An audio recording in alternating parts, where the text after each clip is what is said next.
Welcome to This Explainer. Today, we're doing a deep dive into building our well-being, literally from the inside out. We're going to explore this really fascinating framework that takes us on a journey, starting with uncovering our own internal meaning and then using that to forge our external connections. Think of it kind of like building a house, right? You absolutely have to pour a solid foundation on the inside before you can build the walls and the roof that actually connect you to the outside world. Let's get right into it. What makes your life meaningful? Now, I know that is a massive question to kick things off with, but it's the perfect starting point for our journey today. It's an absolutely crucial thing to figure out.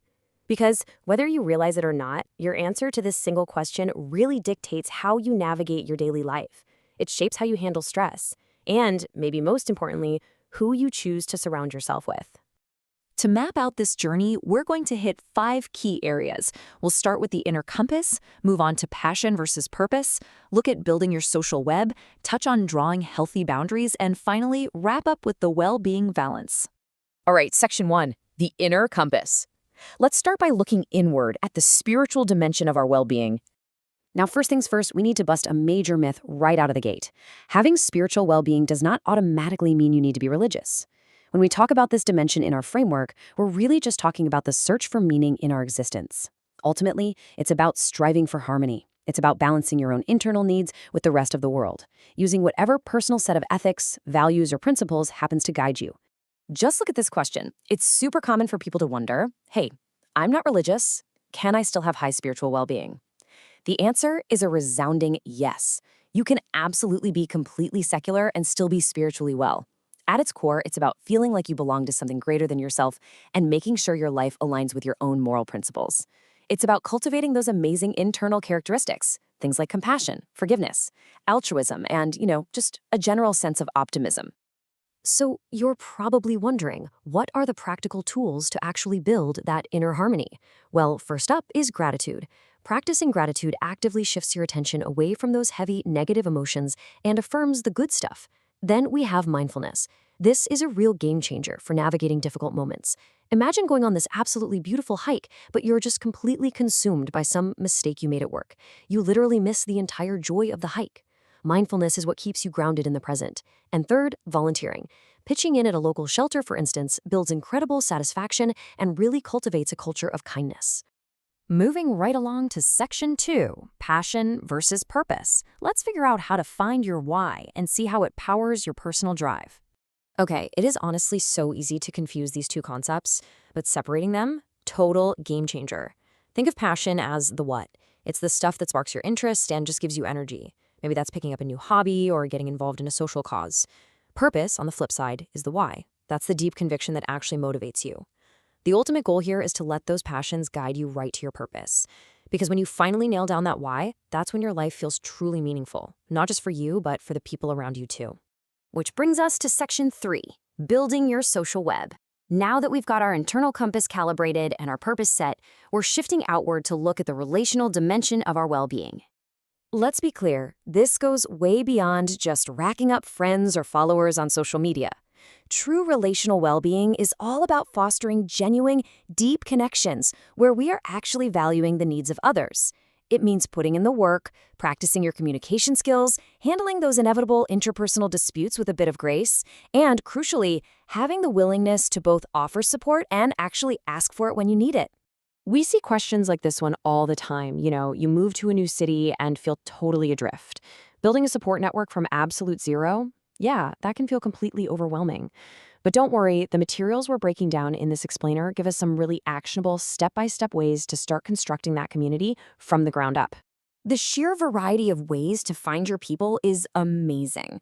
Joining an existing community is hands down the fastest way to build your web. We're talking sports groups, a local cooking class, student societies. To give you an idea of just how niche this can get, the University of Waterloo has over 400 clubs, and yes, that includes a genuinely legendary cheese club.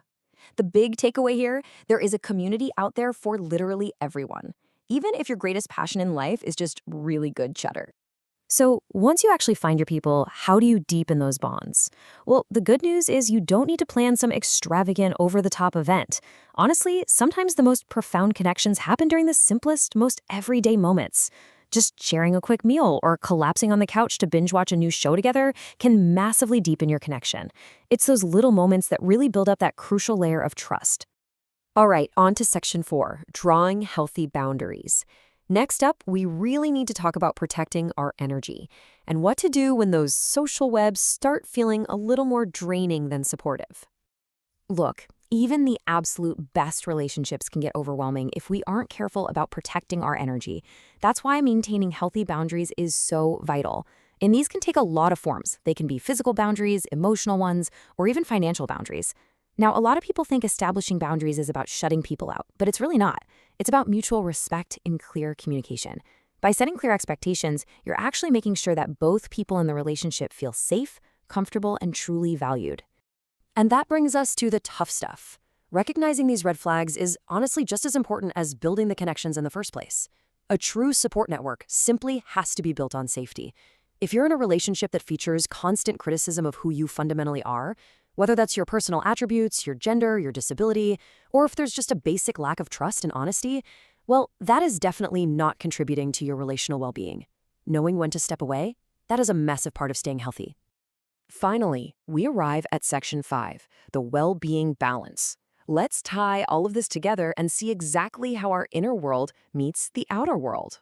When we zoom out and look at the big picture here, we really see the dual nature of our well-being. On the inside, you've got your spiritual compass.